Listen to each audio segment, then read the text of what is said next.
Bonjour à toutes et à tous, c'est Ahmed, j'espère que vous allez bien, j'espère que vous avez apprécié la vidéo d'hier. On va faire une courte vidéo aujourd'hui, on va parler d'Aptos, on va parler de ADA, Cro, on va parler également de KNT. Quantfil de Pro Indicator a fait une belle vidéo qu'il a malheureusement supprimée par rapport à une approche relativement réaliste vis-à-vis de ce tokenomics et de cette hausse inexpliquée, voire inexplicable. On parlera de Mina et de RMRK, c'est Alex qui l'a demandé, on commence maintenant.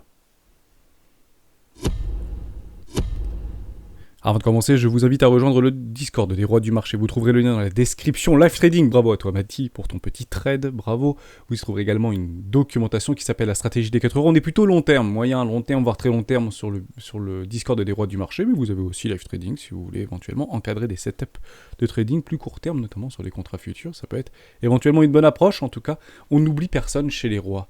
C'est une stratégie qui s'appelle la stratégie des 4 euros. N'hésitez pas à l'utiliser, vous en imprégnez, vous en inspirez pour vous aussi trouver votre propre style d'investissement, que ce soit sur le court, moyen, long terme. On va aller sur ce Kingfisher, comme ça me donnera ma transition. Vous aviez ici, voilà, je vais remonter un tout petit peu, je sais plus où est-ce que c'était, voilà, juste là, on l'avait bien délimité ensemble, c'était hier, dans l'après-midi, 16h25, vous aviez une grosse poche de liquidité ici sur les 19 100 $ à peu près, vous avez aussi une grosse poche de liquidité plutôt de vendeurs à découvert sur les 20 100 $ très exactement. On va descendre un petit peu, on est d'abord parti chercher ceux qui étaient positionnés sur les 19 100, 19 150 $, donc c'était très bien, il restait encore cette très grosse poche de liquidité aux alentours des 20 100 $, et qui continue d'ailleurs à s'apprécier. On continue, on descend aujourd'hui, ce matin, je vous l'ai mis. Vous n'avez plus cette poche de liquidité sur les 20 100 $. Pourquoi? Grand point d'interrogation. Est-ce prise de profit pour l'interrogation? Est-ce que les gens savent quelque chose par rapport à un mouvement tendanciel haussier, violent, qui devrait peut-être pas tarder à arriver? La question bien sûr reste ouverte, mais si vous êtes en gain généralement sur vos objectifs de vente à découvert, donc de short, pourquoi en réalité couper si la direction est la baisse, puisqu'on voit une toute petite dynamique tendancielle baissière de fond très court terme actuellement sur notre ami Bitcoin. Donc ici vous aviez réussi à défendre, donc vendeur à découvert, vous avez même structuré des petits M-top en horaire avec une divergence qui avait été confirmée ici sur cette bougie. Bravo pour celles et ceux qui l'ont pris, généralement le stop au-dessus de la structure, plutôt simple dans un marché en fait tendanciel haussier, donc vous pouvez baissier pardon, vous pouvez aller le prendre ici, vous allez prendre le stop au-dessus de la structure et vous allez targeter au minimum des 1 pour 1 target d'institutionnels. Ils arrivent où très exactement sur les 19 100 $. Bingo, c'est chirurgical, j'ai envie de vous dire. Bon, pourquoi on irait les laisser tranquilles ces gens-là? La question reste ouverte. C'est un tout petit peu trop facile. Je m'attends plutôt à une attaque haussière relativement violente dans les prochaines heures, potentiellement demain ou plus tard, puisque ce serait mieux qu'on le fasse pendant les ouvertures de Wall Street, surtout que les chiffres qui nous sont proposés actuellement sur les résultats trimestriels des entreprises américaines sont plutôt pas mal. Ça, c'est plutôt intéressant. Vous avez une toute petite divergence en horaire, puisqu'on est là, on fait des petites divergences en horaire, il n'y a pas de problème de vous en parler également. Vous l'avez ici, elle est en train de se confirmer, donc ici ça monte. Voilà, on va le passer ici.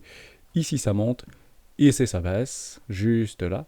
Et vous aurez cette confirmation de bougie si on vient à clôturer au-dessus du corps de bougie, juste là, au-dessus des 19 260 $, très exactement actuellement sur l'index du Bitcoin. Ce sera une confirmation de divergence haussière, tout simplement. Donc est-ce qu'on pourrait éventuellement aller rattraper et aller piéger et choper tous ces vendeurs à découvert, voire pousser beaucoup plus haut pour essayer de les sortir? C'est en tout cas ce que le marché tente de nous dire. Pourquoi? Parce qu'on les tient, ces fameux supports. On ne vient pas en fait sortir ces gens-là qui sont bloqués actuellement dans les vendeurs à découvert. On le voit très bien, je vais vous faire un carré juste ici, j'ai enlevé ça. Donc il y a beaucoup en réalité de vendeurs à découvert qui sont piégés là-dedans. On peut le mettre en gros, en jaune, juste ici. Il n'y a aucune raison qu'on y aille en réalité. Voilà. Dans cette box jaune, il n'y a aucune raison qu'on la traverse et qu'on passe en dessous des 19 000 $. Si on passe en dessous des 19 000 $, c'est vraiment pas bon l'histoire. On ne veut pas en fait rentrer en dessous des 19 000 $. Alors après, on peut piéger. S'il y a des personnes qui sont un petit peu trop motivées, on peut aller pinguer et clôturer ici pour derrière repartir. Ça, entre guillemets, ça ne me dérange pas. On serait très proche d'une zone de rechargement d'achat court terme. Ici, 18 856 $.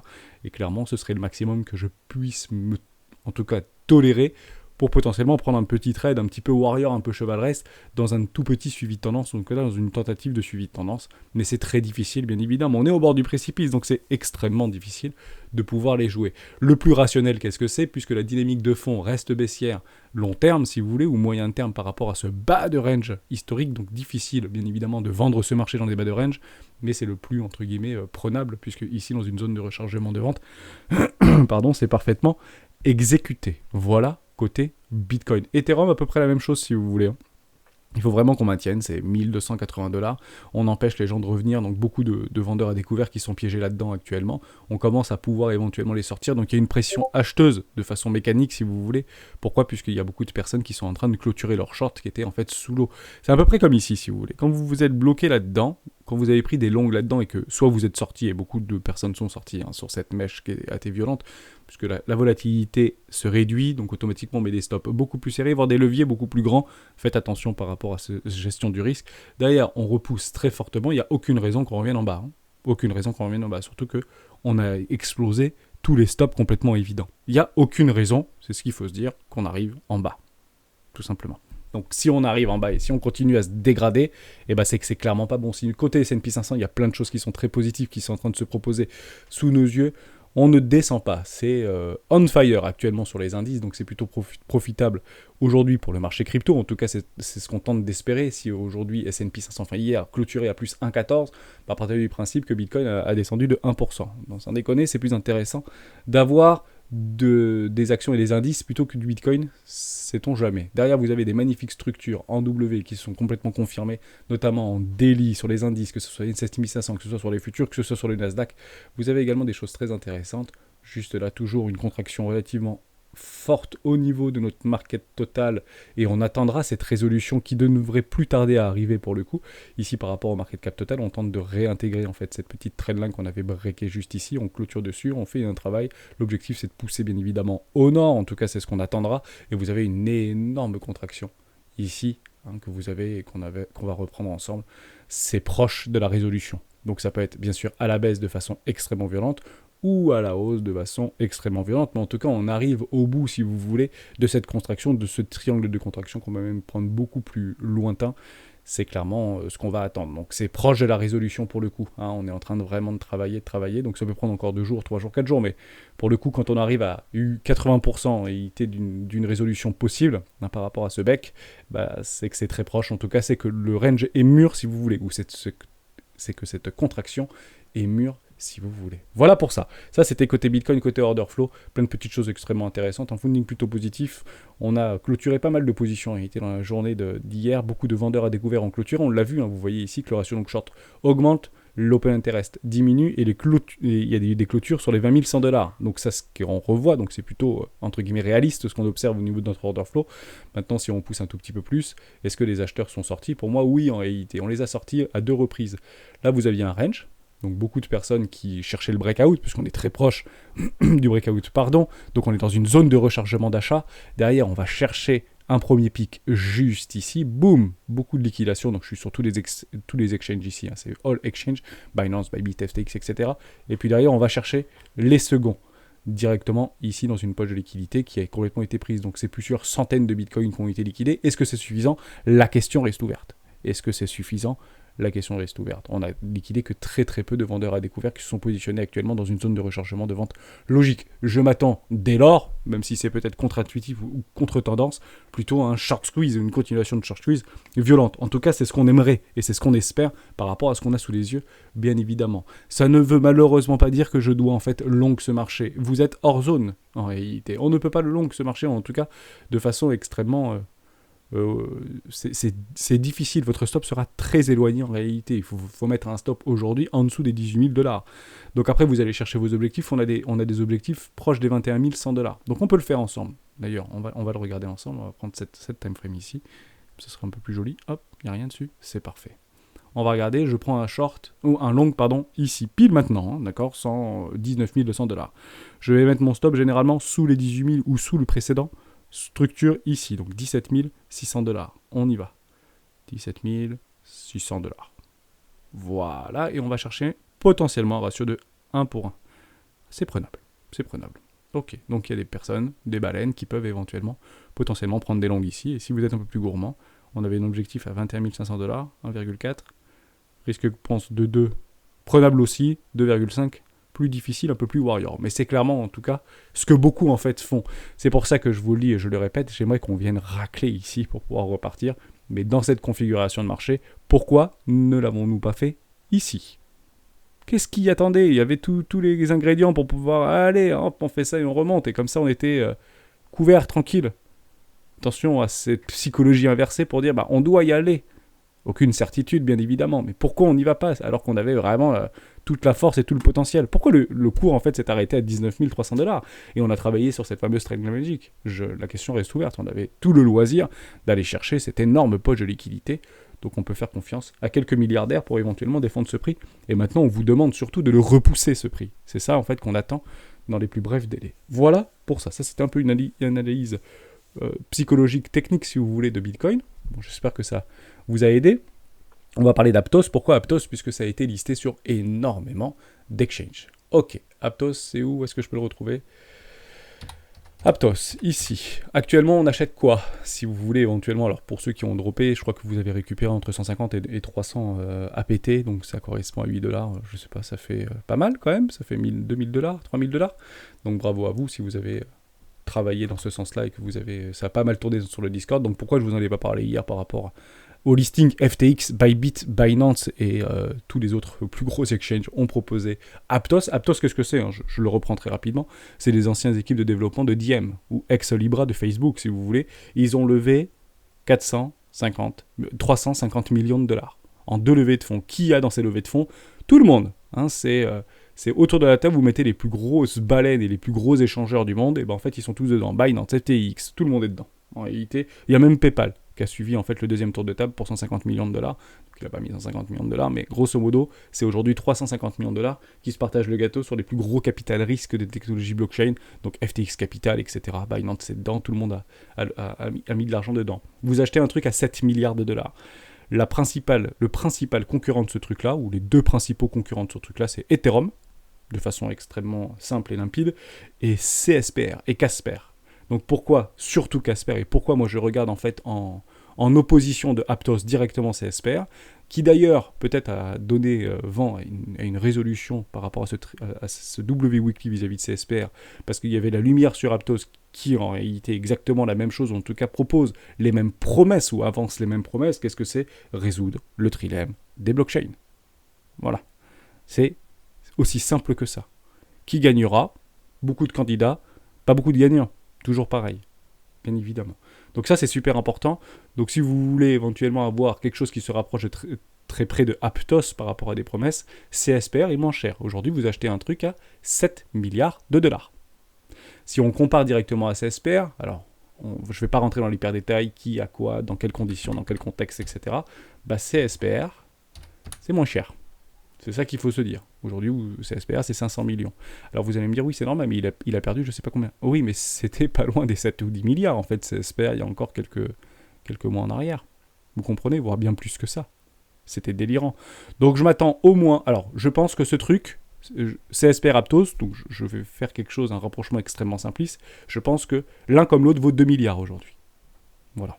Comme ça, on reste cohérent. En somme, ça devrait perdre 60% par rapport à Aptos à court terme, donc ça peut faire des pop and dump, vous comprenez le truc, je ne mets pas le pied en fait sur les post-listings, et au niveau de CSPR, je pense que ça peut faire x3, ok, voire x4, tout simplement, pour avoir 2 milliards. Donc x4 c'est pas mal, ça nous reviendra aux alentours des 1,50$, enfin des 15 centimes, 20 centimes, je sais pas trop, on peut regarder ça au niveau de CSPR, bon, 2 milliards de valo quoi, si vous voulez, donc ça fait 1 x4, effectivement. Donc est-ce que c'est intéressant, est-ce que c'est pas intéressant? En tout cas, si je devais me décider sur 2 blockchains aujourd'hui, je n'irais pas sur Aptos, j'irais plutôt sur CSPR, et je les laisserais se battre entre eux, si vous voulez. Ils se connaissent bien, ils travaillent ensemble, il y a beaucoup de veille concurrentielle par rapport, et tout est libre, entre guillemets, c'est de l'open source, donc tout est visible, tous les développeurs peuvent travailler à la fois chez l'un, chez l'autre, chez Ethereum, c'est tout ce que vous voulez, le meilleur gagnera. Le plus intuitif, les génies sont partout dans les projets, il faudra bien sûr prendre le temps. Se positionner maintenant sur Aptos n'est pas une bonne idée, en tout cas si vous suivez la stratégie de 4 rois, c'est pile ou face. C'est pile ou face. Et sur CSPR, c'est face. Et ça a fait très mal pour beaucoup de personnes qui s'étaient exposées là-dessus, comme beaucoup de tokens dans une dynamique tendancielle baissière de fond actuellement, notamment sur les marchés financiers, que ce soit crypto ou marché traditionnel. Voilà côté Aptos, donc vous l'avez en fait, si éventuellement ça vous intéresse, ça avait été listé ici sur Bybit, donc pas de problème avec ça. Vous l'avez sur Bybit, je l'avais pris quelque part, voilà, juste là actuellement. 7,63$, c'est intéressant parce qu'en fait il n'y a pas de frais, aucune commission en réalité sur Bybit, donc d'autres l'avaient fait, là c'est toutes les paires crypto en spot, vous savez moi je suis plutôt spot que contrat futur, hormis pour protéger mon capital d'investissement. Je me demande qu'est-ce qui se passera quand il reviendra avec des frais, ces trucs-là, puisqu'on s'y habitue assez facilement pour le coup. Donc si ça vous intéresse éventuellement, vous avez mon lien, sponsor Bybit. Vous avez également 45$ de bonus directement dans la description. Donc vous avez juste à s'inscrire à l'événement juste ici. Donc pensez à laver et vous avez en fait 45$ de bonus dans les contrats futurs pour pouvoir éventuellement décupler ou dynamiser votre position, que ce soit à la hausse ou à la baisse, à long ou à short, vous avez toute la procédure ici. Tout est dans les Discord des rois du marché. Vous avez également 15% de frais sur vos frais au niveau des contrats futurs pendant 3 mois. C'est bientôt terminé. Voilà pour ça, toutes les informations dans la description de cette vidéo ou directement sur le Discord. On continue avec KNT. Pourquoi KNT? Parce que Phil a fait une super vidéo sur KNT. Je vais aller me prendre ici KNT, qu'il a supprimé malheureusement. Il l'a pris à cœur, ce projet, il me semble-t-il. Et il a essayé de prévenir sa communauté, et il a eu beaucoup de résistance, mais ce qui est complètement normal. Hein. Généralement, quand vous êtes hypé par un projet, en fait, vous voyez que le blanc et vous voyez rarement le noir. Donc lui a vu plutôt le noir. Donc je voulais vous la montrer, cette vidéo, et finalement, il l'a supprimée. Donc tant pis, mais vous l'avez sur... C'était une bonne vidéo d'ailleurs, que j'ai pris plaisir à écouter en fond, et vous l'avez ici, en fait, Quant suite F1, donc il explique, il résume très rapidement son approche de Quant. Il a pris beaucoup de temps en réalité il a fait un live hier également sur son Discord, donc de très bonnes choses. C'était très intéressant parce qu'il avait proposé à sa communauté de venir en fait apporter ses arguments pour ceux qui étaient plutôt pro Quant, et c'était intéressant à écouter en fond aussi. Ce qui est bien avec Phil, c'est qu'il va dans l'hyper détail. Quand il a un doute, il va chercher très profondément dans les projets. C'est pour ça que quand vous allez regarder sur sa chaîne YouTube, et que je recommande chaudement en réalité, hein, vous allez chercher, vous voyez Atom Cosmos, La Révolution, je sais pas, prenez les vignettes. Bon, dès qu'il parle en réalité d'une crypto ou d'une technologie, honnêtement, allez la voir parce qu'il va tellement loin dans les recherches, tellement loin dans la technicité, tellement loin dans la gouvernance, tellement loin dans tout ce que vous voulez, que c'est difficile de passer à côté. Voilà, donc s'il y a vraiment un truc à regarder. Après, qu'on soit d'accord avec lui par rapport à ses pumps, à ses dumps, à ses situations de marché, techniques de marché, etc., utilisation chartiste, graphique, peu importe. Mais si vous voulez aller chercher du fondamental, j'aime beaucoup cette approche expert, si vous voulez. C'est vraiment très technique et très expert. Il essaye tant bien mal de le vulgariser. Je sais à quel point c'est difficile, mais vous pouvez, voilà, par exemple, Cosmos, structure de l'économie, enfin de l'écosystème airdrop. Il faut vraiment aller voir ces vidéos si vous êtes intéressé par ces tokens-là ou ces projets-là, puisqu'il va dans l'hyper détail. Voilà. Toujours avec un biais psychologique plutôt boule, puisque sinon, si ça ne l'intéressait pas, évidemment qu'il n'irait pas dans ces projets-là. Donc je le suis aussi pour ça, évidemment. Ça, on continue par rapport à KNT. On va y revenir, mais d'un point de vue plutôt technique. Ok ? Je vais d'ailleurs le prendre, je vais pas le prendre ici, je vais plutôt le prendre là-bas. D'ailleurs, voilà. Non, c'est pas ça que je voulais prendre. Ici. Voilà, KNT. On va aller relativement vite, parce qu'on va le faire d'un point de vue plutôt chartiste en réalité, sans pour autant aller dans le projet. Alors, je vais tout effacer, on avait déjà fait peut-être un petit travail là-dessus, et on va prendre des objectifs de prix. Vous avez une épaule tête épaule, juste ici, ok, qui est un peu biaisée, mais c'est pas grave, on peut la prendre, beaucoup la confirmeront. Vous avez le breakout, on va pas chercher les objectifs, vous prenez ici au niveau du bottom, top, ici vous allez chercher les objectifs, boum, c'est exactement arrivé, pingé par rapport à un objectif cherché. Vous avez aussi des AB égale CD, hein, tout simplement ici, AB, le pullback égale CD, parfaitement réalisé. Vous avez également des retracements de Fibonacci, donc c'est normal qu'il faut commencer à prendre des profits ici.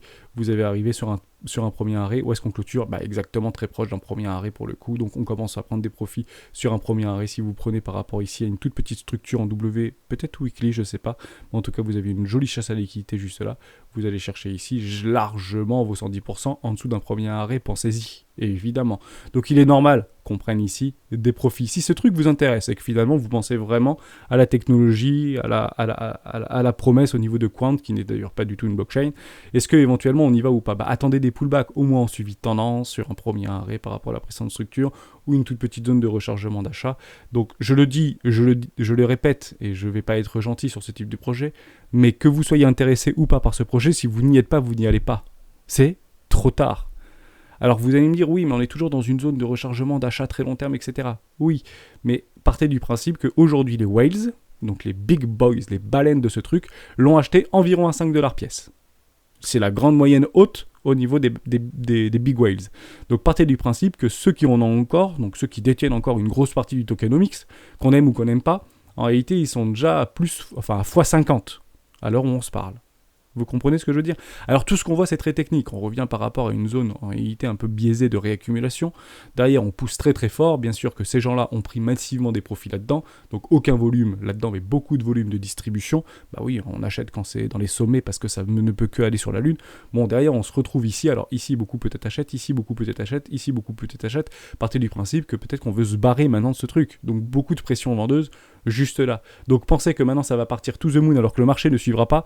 J'ai un gros doute par rapport à ça. Mais ça ne veut pas dire que ça va s'arrêter là. Mais votre risque-récompense est ridicule. Il est même irrationnel et irraisonnable. Que d'un point de vue technique. Ce qui me donne d'ailleurs ma transition, si vous ne regardez pas les projets dans leur fondamental, mais plutôt par rapport à leur technique ou à leur price action. Bon, on peut partir d'ici, c'était peut-être une bonne entrée. Ici, dans le potentiel d'un W, dans un W weekly, ok pour un investissement si vous aimez ce projet. D'ailleurs, on arrive ici et on décroche. Là, c'est vraiment une capitulation ou une purple pour dire il n'y a aucun risque, on va aller sous ce truc-là. Bon, finalement, on n'y va pas sur ce truc-là. Et qu'est-ce qui nous montre? Enfin, quel projet nous montre quelque chose de très similaire? C'est Ada Cardano. Ada Cardano, on n'en parle plus, pour le coup, en tout cas, on en parle moins. Et puis il est en train en fait de faire exactement la même chose. On est en train de décroître ici. Ça glisse doucement dans les bas-fonds du désespoir. Vous avez exactement la même forme de consolidation, peut-être un petit peu moins longue sur Ada Cardano, je ne dis pas du tout le contraire. Ici, vous aviez éventuellement une possibilité dans une zone de rechargement d'achat où on est venu chercher toute la liquidité par rapport à ses précédents supports de marché. D'ailleurs, on peut repousser, beaucoup se sont fait piéger derrière capitulation. On est bien dans une forme de capitulation. Et là, on vient sortir les derniers ultra motivés. Oui, parce que ces projets ont des grandes communautés derrière. Et si vous voulez les faire capituler et vendre dans la perte pour dire ce truc, en fait, c'est un scam, il faut leur faire peur, il faut les faire souffrir, il faut nous faire souffrir. C'est très important de nous faire souffrir pour qu'on soit convaincu, en tout cas que la majorité soit convaincue que c'est certain, ça va partir à zéro. C'est ça l'objectif des baleines, c'est ça l'objectif des opérateurs de marché. C'est de nous faire souffrir pour aspirer nos tokens et nous faire acheter beaucoup plus haut. Parce que vous aviez raison. Et nous avions raison avec un N majuscule. Ça, c'est super important. Donc si vous aimez techniquement la même entre guillemets approche au niveau de ADA, au niveau de Quant, et vous ne regardez que la technique pour dire est-ce que ce truc peut faire ça, la réponse est oui. Ce truc peut parfaitement faire ça. Mais faire ça, c'est pas évident. Mais faire des choses comme ça, voilà, pour dire ok, on réintègre le range. Tous les stops de ces vendeurs à découvert qui pensent que ça va partir à zéro l'ont mis généralement au-dessus des précédentes structures. Si on s'installe ici, partez du principe que vous avez un bon play. Et le risque-récompense sera beaucoup plus intéressant. Vous l'aurez potentiellement là-dedans, quoi. Vous voyez ? Ce petit risque-récompense, on peut aller taper en fait un premier arrêt, regardez, tout de suite ça passe à 4 pour 3, enfin 4,3, 5, 6, etc. Mais c'est warrior, c'est chevaleresque, parce que oui, quand on le regarde ici, ça va à zéro. N'achetez pas ce truc, c'est pas bon. Alors qu'il y a peut-être des bonnes news, etc. par rapport en réponse à Ethereum 2.0, il y a eu beaucoup de choses qui ont été faites sur leur blockchain, peut-être une super truc. Vous comprenez ce que je veux dire? Ça, je pense que c'est super important, mais c'est très difficile d'acheter ici. C'est pour ça que je le dis, je le répète, et je le répéterai jamais assez, les acheteurs de bottom seront qu'une infime minorité. Parce que, enfin, c'est pas rationnel d'acheter ça. Il ne faut pas, en fait, acheter ça. Enfin, c'est complètement normal. Donc, achetez ici, achetez ici, mais qui achète là, en fait? Vous allez continuer jusqu'à la mort, en réalité. Sauf en mode dollar cost average. Attendez des bonnes structures, éventuellement une acceptation, et derrière, vous allez chercher éventuellement un pullback qui sera rejeté. Et ici, vous pouvez attraper, si vous voulez, un retracement. Mais on laisse ces gens-là, entre guillemets, sous l'eau. C'est exactement le même exercice qu'on a fait sur Ethereum ou sur Bitcoin précédemment. OK pour ça. Pareil pour Atom Cosmos. À peu près la même chose, si vous voulez. En résonance avec fil de pro indicateur. Mais vous l'avez ici. Derrière, on peut très bien aller chercher des précédents lots, plutôt résilients, pour le coup, Atom Cosmos, il n'y a pas de problème avec ça. Mais actuellement, est-ce qu'on a des informations ou pas vis-à-vis de Atom Cosmos? Non. Je l'ai? Oui, c'est ça. Derrière, vous avez éventuellement le pullback, on en achète ici à 17$. C'est pas bon, ça. Pourquoi je l'ai comme ça, Cosmos? Il n'est pas à 20$, Cosmos. Atom. Si? Ou j'ai gagné de l'argent. Voilà, 12$, pardon. Bon, bah, bref, j'avais pas effacé les trucs précédemment. Ah voilà, j'ai dû faire une bêtise sur l'autre. Bon, c'est pas très grave. Derrière, vous avez ici, en fait, on a raclé, finalement, toutes les poches de liquidité. Donc, très intéressant de mettre un investissement en deux ou un investissement potentiellement à l'aveugle avec une petite structure. C'est ce qu'on attendra, en fait, sur ADA. ADA, c'est peut-être exactement ça. Vous voyez, on vient chercher les trucs et derrière, on repousse, on bloque les gens Et maintenant, regardez, on est exactement là sur un premier arrêt, si je ne me trompe pas. Je suis désolé, c'est pas très beau, mais je vais passer sur une autre truc parce que c'est illisible ce truc.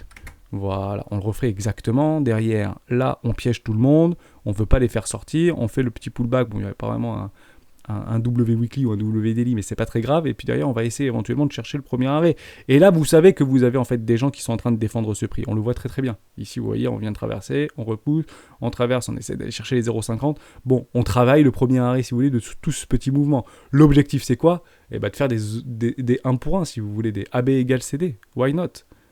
Donc c'est pas complètement délirant d'essayer de prendre ce type de choses. On pourrait se retrouver très facilement aux alentours des 22. Vous voyez ce que je veux dire? Et puis vous avez des risques-récompenses qui sont beaucoup plus intéressants, pour le coup. Si vous le prenez là-dedans. Voilà, 1,8, 2. Voilà, on peut le prendre un tout petit peu plus serré si on le prend sur les 618. Le risque-récompense est bien plus intéressant. Mais voilà ce que pourrait nous proposer en réalité Ada Cardano dans les peut-être prochaines semaines. J'en ai pas la moindre idée, mais attendez des retournements, attendez de la prise de liquidité, voyez des retours de volume acheteur, c'est super important pour éventuellement mettre des investissements potentiellement à l'aveugle, pas des investissements 30, mais jamais all-in sur ce type de truc. Et puis derrière, si on a tort, on a tort, et puis on ira chercher les bas-fonds du désespoir, et puis Bitcoin ira à 12 000 $, et puis on attendra patiemment, mais on a 50% de cash et en avant. Guingamp, tout simplement. Pour vous redonner en fait tout ce scénario, toute cette mécanique psychologique qu'on peut avoir sur Quant, sur ADA, sur Atom Cosmos, qu'on soit d'accord ou qu'on soit pas d'accord, ça nous replonge en réalité dans des billets qu'on peut avoir, ou des billets qu'on peut avoir vis-à-vis de ce qu'on a pu entendre en fait il y a des années en arrière. Je prends souvent l'exemple de CoinTip que j'apprécie énormément, mais il avait fait une vidéo il y a 2 ans sur Crypto.com, l'arnaque presque parfaite, ou encore Crypto.com, des questions qui dérangent. Très suivi, CoinTips, il le fait plus ce type de vidéo. Dommage, mais il allait aussi très profondément dans la technicité, dans le projet, dans la gouvernance, dans comment c'était manipulé, quels étaient les budgets marketing qui étaient alloués par rapport à ces projets crypto d'exchange, etc. Quelles étaient les ambitions de ce truc-là. Bon, maintenant, on apprend aujourd'hui, hier, que Crypto.com va mettre son siège régional européen à Paris. Formidable, on aurait peut-être préféré Binance, ou encore que très bonne boîte, probablement Crypto.com, mais ça, c'est en réalité ce qui nous fait mûrir dans ce marché-là. Et lorsqu'on lit ça, lorsqu'on voit ça, lorsqu'on reste entre guillemets de surface, ça nous empêche peut-être d'aller chercher ce type en fait de choses ou ce type de tokens qui peuvent être en réalité de très bons tokens. C'est pour ça que c'est le temps qui nous donne raison ou qui nous donne tort, bien évidemment. Alors, il n'a pas forcément tort pour le coup, même 2 ans après. Et on va aller regarder ce qui s'était passé sur crypto.com. J'aime bien comme tips. Il a là aussi la langue bien pendue, il n'y a pas de problème avec ça. On va le reprendre. Sa vidéo était du 28 juin 2020. Ok, 28 juin 2020, on était juste ici. Et en réalité, il alerte, parce que ça avait la hype, donc c'est plutôt intéressant, hein, d'accord? Ici, le truc, il venait de prendre, par rapport au crack Covid, grosso modo, il venait de prendre 250%. Ça commençait à tourner très fort. Est-ce qu'il faut acheter du CRO? C'est génial, etc. Très cher au niveau des frais. Les spreads, c'était délirant, mais c'est pas très grave. On va pas y revenir dans l'hyper détail. Mais là, il fait sa vidéo, l'arnaque presque parfaite. Le truc continue à pousser. Bon, bien sûr, il s'est fait insulter. T'as complètement tort. Le machin, quand t'as fait ta vidéo, le machin, il a repris 60%. C'est to the moon. CRO, ça va aller à 10$ ou à 5$, ou j'en sais rien. Bon, derrière, le marché corrige un petit peu. Il corrige plutôt pas mal, mais c'est très technique en réalité. Vous allez où dans une zone de rechargement d'achat? Moyen terme, long terme, plutôt moyen terme ici, vous faites une structure en W, on repousse, donc dynamique tendancielle haussière, tout simplement. Et puis en fait, beaucoup ne l'ont pas pris ce truc. Pourquoi? Parce qu'une vidéo qui était passée ici, ou plusieurs, je mets quand même sim parce que je m'en suis souvenu et je l'avais vu cette vidéo, mais il y en avait plein en réalité qui tapaient un peu sur le crypto.com, ce fameux scalp. Julien Roman, moins pour le coup, il en avait acheté, il avait même pris crypto.com avec la carte, etc. Donc voilà, toujours des communautés qui se clivent. On est un petit peu dans la recherche des bons projets ou des moins bons projets, et puis on essaye finalement de se diversifier. Et prenez bien sûr vos profits le plus rapidement possible. Et derrière, le machin, il part to the moon, quoi. Hein. Alors, il part pas à 1$, juste en dessous des 1$, me semble-t-il. Jusqu'à preuve du contraire, je sais plus trop. Bon, est-ce qu'on achète là-dedans? Bah non, on n'achète pas là-dedans. Mais partez du principe qu'entre la vidéo et le machin, il a fait 700%. Vous comprenez ce que je veux dire? Donc, prenez bien sûr vos profits. Ça, en réalité, c'est pas parce qu'il y a une vidéo de X ou Y, de Hermès, de Phil, de CoinTips, de CryptoFanta, de je sais pas qui vous voulez, parce qu'on est très proche de nos communautés et on va beaucoup plus loin que dans la simple analyse technique graphique, on essaie aussi de rentrer dans la psychologie pour alerter. Mais après, c'est libre à vous en réalité de prendre vos propres décisions. Si vous n'êtes pas d'accord, on en débat, et c'est pour le coup avec grand plaisir, et si vous êtes d'accord, ça ne veut pas dire qu'on a raison. Vous voyez ce que je veux dire? C'est super important. Donc derrière, ça repart dans les bas-fonds du désespoir. Est-ce qu'en réalité, entre ici et ici, Crypto.com a changé? Est-ce qu'il y a eu des évolutions? Est-ce qu'il y a eu, par rapport à leurs frais, par rapport à leur marketing, par rapport à leur approche, par rapport à leur pénétration du marché, par rapport à leur notoriété? Est-ce que quelque chose a changé? Et c'est ça qu'il faut découvrir. Si la réponse est oui, s'il y a eu plein de choses qui ont changé, plein de tokens qui sont incroyables, qui sont arrivés sur cette plateforme, s'il y a des frais qui ont été revus à la baisse, s'il y a plein de nouveaux outils, nouveaux produits, nouveaux tout ce que vous voulez, le Launchpad, le earning, staking, tout ce que vous voulez, à ce moment-là, ce truc-là a pris de la valeur. À ce moment précis, on va se poser une question très simple. Est-ce que oui ou non, la réelle valeur de Crypto.com n'est finalement pas ici? Peut-être qu'elle est là. Voir la réelle valeur de Crypto.com, c'est peut-être les 0,50 de CRO, je parle au niveau du tokenomics. Pas forcément Crypto.com dans sa genèse ou globalité. Mais en réalité, c'est comme ça qu'on arrive à définir des réelles valeurs du produit. Je vous prends toujours un exemple. Si vous aviez ici Google, on prend Google ou on prend iPhone par exemple, ou Apple.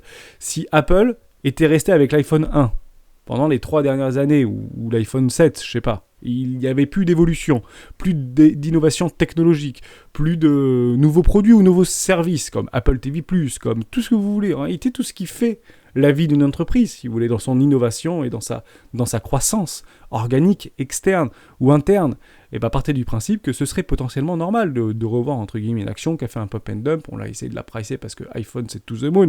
Mais finalement, si vous n'avez rien proposé depuis, bah, on revient généralement à la réelle valeur. Le fondamental rattrape toujours la technique.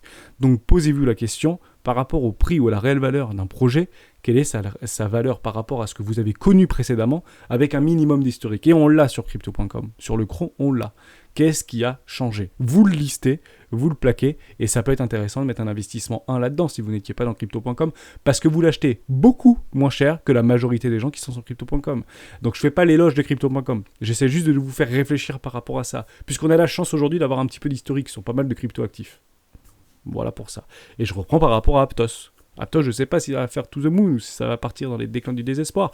Je balance comme ça vaut 2 milliards. Bon, bah, c'est par rapport à ce que je peux éventuellement connaître d'un cycle normal au niveau des cryptoactifs, sachant qu'on est plutôt baissier, donc je suis plutôt baissier actuellement sur ce type de tokenomics, mais ça n'engage bien évidemment que moi, et je pourrais éventuellement commencer à m'y intéresser plus profondément. Beaucoup de vidéos vont sortir par rapport à leur technologie, par rapport à leur blockchain, par rapport à tout ça, beaucoup de news vont sortir, et si ça passe en réalité dans ce que je m'étais, entre guillemets, imaginez, le bon prix, c'est peut-être 2 milliards de market cap, etc. Alors, il y a plein de choses qui seront peut-être pas bonnes, mais c'est là où je vais commencer à m'intéresser. À 7 milliards, j'achète pas. Ça, pour moi, c'est trop. Mais ça peut très bien dépasser les 30 milliards de market cap. Il n'y a aucun problème avec ça. Très peu de tokens actuellement.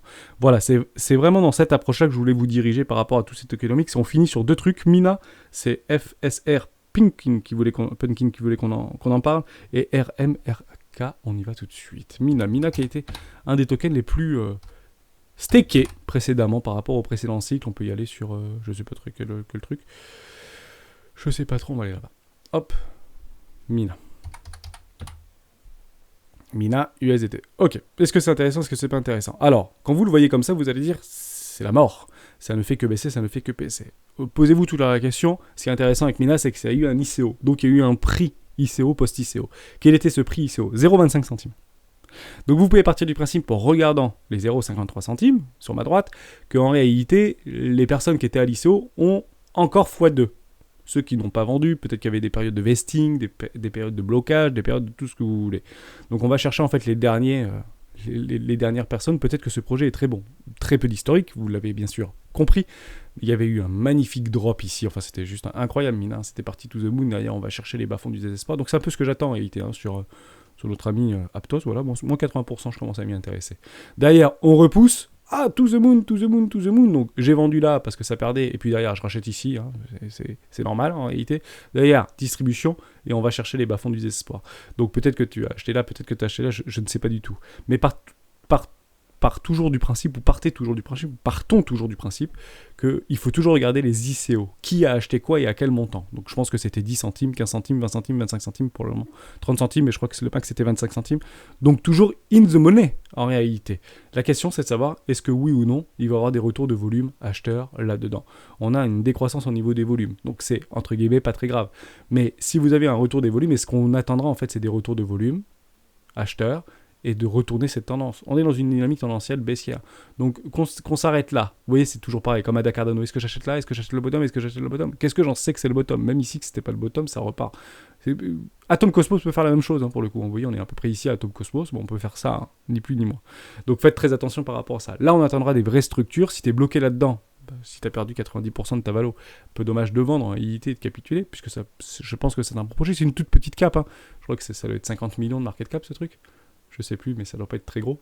Mina. Alors, ça l'était bien plus, hein, mais vous comprenez quand. Alors, 400 millions, pardon. Ouais, plutôt une bonne cap encore, hein, pour le coup. Donc, c'était très bien valorisé. Je pense qu'il ne faut pas tout jeter à la poubelle, bien évidemment. Mais vous êtes sur des bons prix de marché, mais on ne peut pas acheter ça. Vous le comprenez, on est dans une dynamique baissière. On attend réellement des structures de marché maintenant et des news qui accompagnent ce marché. Ça, c'est super important. Donc, pour moi, si j'avais été exposé à plus de 50% dans ce token-là, si j'y crois encore, si je suis ce projet fondamentalement, j'attends une structure pour doubler ma position, parce que je pense qu'on est sur des bottoms de marché. Et si jamais Bitcoin part, entre guillemets, dans les cacahuètes à 12 000 $, 11 000 $, ou plus bas, où on s'en fiche, bah, j'espère juste qu'on ne me donnera pas mon magnifique W Weekly dans un W Weekly sur ce truc-là, quoi. Et sachant que les exit points peuvent être très rapides sur ce type de tokenomics que plus personne ne veut regarder, puisque c'est super baissier. En réalité, on est dans la capitulation. On souffre. Ah, là, ça, c'est la souffrance. Voilà, ça, c'est la souffrance. Actuellement, ce qu'on est en train de voir sur Bitcoin, bah, c'est pas vraiment la souffrance. Hein, vous voyez, on tient. On tient. Si on était comme ça, je pense que ce serait plus la souffrance, si vous voulez. Vous comprenez un petit peu là où je veux en venir. Donc, plutôt fort au niveau de Bitcoin. Comprenez-le. On finit par RMRK. Donc, bien sûr, hein, on fait strictement rien sur Mina. Mais, et toujours pareil, sauf dollar cost average, mais ça, c'est une approche en fait temporelle. Mais on évite de rajouter en réalité dans la perte. Hein, c'est pas toutes les semaines, je rajoute 50 balles là-dedans, quoi. Alors, c'est pas bon parce que vous n'êtes pas dans la dynamique. Vous n'avez pas la force du mouvement pour vous. Donc en fait, le plus probable, en voyant ça, bah, c'est que ça continue à se déprécier. Et ce truc peut reperdre encore 90% de sa valorisation. Ok ? D'ailleurs, on peut très bien le voir ici. Je pense par rapport à notre... Oui, les capitaux sortent. Enfin, c'est quelques volumes quand même, mais c'est difficile. Hein, vous voyez qu'au niveau de l'OBV, l'OBV est décroissant. C'est très fortement baissier. On aurait vraiment voulu voir une belle réaction haussière. Bon, finalement, le marché en a décidé autrement. Peut-être trop de warriors. Et puis derrière, on va chercher dernier arrivé, premier sorti. Et peut-être qu'on peut repartir très très fort. Donc, patience sur ce type de projet. Surtout si tu l'aimes beaucoup. RMRK. RMRK un petit peu différent, je crois, parce qu'il n'y a pas eu d'ICO sur ce truc-là. C'est assez similaire, hein, par rapport à ça. C'est en fait copier-coller de ce qu'on peut éventuellement voir par rapport à Mina. Vous avez en fait une décroissance juste là. C'est sympa en réalité. RMRK, je me rappelle bien, on en avait beaucoup parlé sur les réseaux. Ça avait eu beaucoup de hype. Alors, rappelez, ça c'était la hype des NFT, hein, tout simplement. Merci les NFT. Bah, comme en fait les volumes par rapport aux transactions des NFT ont perdu 97%, 99% de leur volumétrie. Donc bon. Pas très loin aussi de leur propre valeur, bien évidemment, moins 99% au niveau de beaucoup de valeur, bah ces projets-là sont peut-être des super projets. Il faut que ça tienne. Il faut qu'on revoie en fait des périodes de réaccumulation. Actuellement, il n'y a pas d'accumulation, c'est plutôt de la capitulation et on continue à se déprécier. Et ça peut partir très bas, hein, en réalité, ne nous trompons pas. Hein. Alors toujours désolé, c'est Alex qui voulait qu'on en parle. Si tu en as acheté à 44 $, à 50 $, honnête, je comprends, c'est dur. Mais part du principe que beaucoup en fait sont dans ce cas-là. Hein. Il y a même, je pense, une majorité qui sont aujourd'hui dans ce cas-là. Donc c'est moins douloureux par rapport à Bitcoin ou Ethereum, parce que beaucoup plus résilient, beaucoup plus liquide, beaucoup plus de volume, beaucoup plus de cap. Donc les petites caps comme RMRK, même si le projet en fait semble sympa sur le papier, la hype autour des projets des influenceurs, plus ou moins sponsorisés ou avec des partenariats, c'est pas forcément une mauvaise solution. Ce qui te sauve en fait la vie, c'est plutôt une stratégie, clairement. Donc si tu suivais la stratégie 4 rois, ok, il n'y avait pas eu de W Weekly ici, mais on pourrait imaginer qu'on avait eu une magnifique W Weekly investissement. D'ailleurs, ça repère je sais pas combien de pourcents, bah ok, on peut éventuellement mettre un investissement 2 ici, et puis maintenant on attend. Mais tu vois que même sur un investissement 2, sur un prix moyen à 14 $, on a perdu 80% de notre valorisation. C'est très difficile. Là, on est vraiment dans la capitulation. Là, on est dans la morosité du projet. C'est pas mauvais d'avoir des projets comme ça. Si vous avez des projets comme ça qui ressemblent à ça, mettez-le de côté, mettez-le dans un coin de votre tête et reprenez-le quand la dynamique de fond sur le total market ou sur Bitcoin ou sur Ethereum reviendra. Parce que peut-être que ces trucs-là peuvent repartir extrêmement fort. Parce que, en fait, qui reste dans ce projet ? Il faut regarder on-chain, mais qui reste dans ce projet ? Bah, soit les très gros, qui ont tous les tokens, donc la moindre hype sur un projet avec une nouvelle news, une nouvelle technologie, ou un truc un peu révolutionnaire, ou un partenariat avec X ou Y, le machin peut prendre en fait 200 ou 300%, et c'est très régulier. Ça arrive souvent. Dans le déni le plus total. Pourquoi ? Parce qu'on regardera ça, on regardera le point bas. On regardera ça. On verra le machin faire ça, Ah bah non, alors j'aurais dû en acheter là à 2 dollars. Je fais pas que j'en achète à 10 dollars. Oui, mais aujourd'hui, qui va en acheter à 2 dollars? Personne ne doit d'ailleurs en acheter à 10 dollars. À 2 dollars. Vous comprenez l'histoire? Donc c'est comme ça qu'on fait en fait, en réalité, FOMO les gens. Et ça peut partir très fort. Ça ne veut pas dire qu'on doit acheter là. Parce que ce truc-là peut aussi faire ça. Tu comprends? Et si tu le mets en algorithmique, et ben ça fait en réalité ça. Voilà. Ça fera oh, oh. Donc c'est moins sexy tout de suite. Hein. Tu comprends? Donc voilà, faites très attention par rapport à ça. Merci à tous et à tous d'avoir suivi cette vidéo jusqu'au bout. Donc c'est peut-être pas perdu, hein, mais beaucoup de projets disparaîtront dans les 5 ou 7 prochaines années. Faut tout simplement en être conscient. Il y a beaucoup trop de projets aujourd'hui sur les technologies blockchain. Enfin, vous pouvez pas avoir 15 000 ou 20 000 applications dans votre téléphone portable. C'est un non-sens. Donc il faudra malheureusement sélectionner peut-être les meilleurs, pas forcément les plus capitalisés. Et bonne hype des NFT, manque d'historique. Donc maintenant, si je suis intéressé par MK, j'attendrai bien sûr des magnifiques structures en W-Weekly dans des W-Weekly pour vous proposer. Peut-être que c'est un super truc. Hein, c'est comme Ecomi, c'est comme plein de trucs comme ça qui sont en train de mourir, de se déprécier, où les capitaux naviguent, mais reviendront peut-être demain, bien évidemment, sur ce type de projet. Merci à tous d'avoir suivi cette vidéo jusqu'au bout. On se retrouve demain dans une prochaine vidéo des rois du Bitcoin.